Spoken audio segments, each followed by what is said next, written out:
કહી દેજો ગીતાબેન કહેતી હતી હું કોઈથી બીતી જ નથી, કોઈના બાપથી હું બીતી જ નથી. કહે દેજો તમતાર ધંધો જ ખોલ્યો છે તો તમને પગે લાગે ને ઉજાય ધંધા જ ખોલ્યા.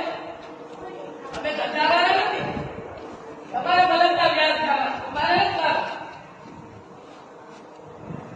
તો જોઈ લીધું ને તમે પણ. સત્તાધાર જગ્યામાં મિત્રો ખુલ્લે આમ દાદાગીરીનો વિડીયો વાયરલ થયો છે. તે જે સોશિયલ મીડિયામાં મિત્રો ક્યાંક ને ક્યાંક આ વિડીયો ફરતો જ રહેશે અને આ વિડીયો તમારી સાથે વિડીયો લઈને આવ્યો છું. મિત્રો તમે ખરેખર વિડીયો જોઈને જ ઓળખી ગયા છો કે આ બેન કોણ છે.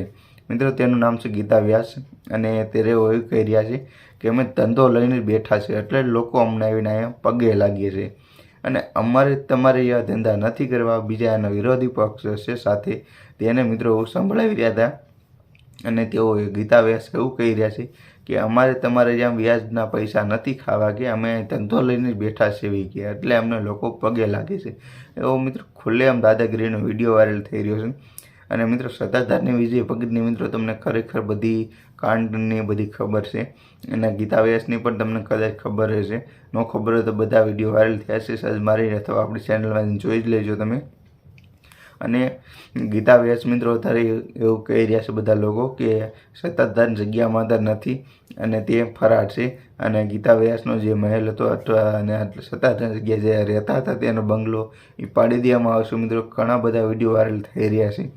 તો મિત્રો વધારે કોઈની ઉપર કાંઈ સૃષ્ટિ નથી કરી. ઘણા લોકો એવું કહી રહ્યા છે પાછા વિરોધી પક્ષ અમારા પણ બને કારણ કે એવું કહે છે અમને કે તમે વિડીયોવાળા બધે ખોટી ના. મિત્રો અમે ખોટું નથી કરતા કોઈની સાથે પણ આ વિડીયો ઉપર અમે થોડુંક મરી મસાલા ભેળવી અને થંબનેલ બનાવી છે કારણ કે તમે બધા લોકો આવીને તાત્કાલિક વિડીયો જોવો અને તમને સાચી જાણકારી મળે. મિત્રો એટલા માટે અમે બધા લોકો યુટ્યુબર જેટલા પણ છે બધા લોકો એવી થંબનેલો પોસ્ટ કરતા હોય છે.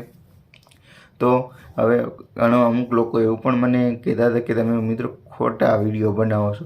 તો મિત્રો ખોટા નથી. આ વિડીયો તમે શરૂઆતમાં જોઈ લીધો હશે. આ ગીતા વ્યાસનો વિડીયો છે મિત્રો અને સોશિયલ મીડિયામાં અત્યારે તે વિડીયો વાયરલ થઈ રહ્યો છે એટલે આ વિડીયો મેં તમારી સાથે વાયરલ વિડીયો કર્યો.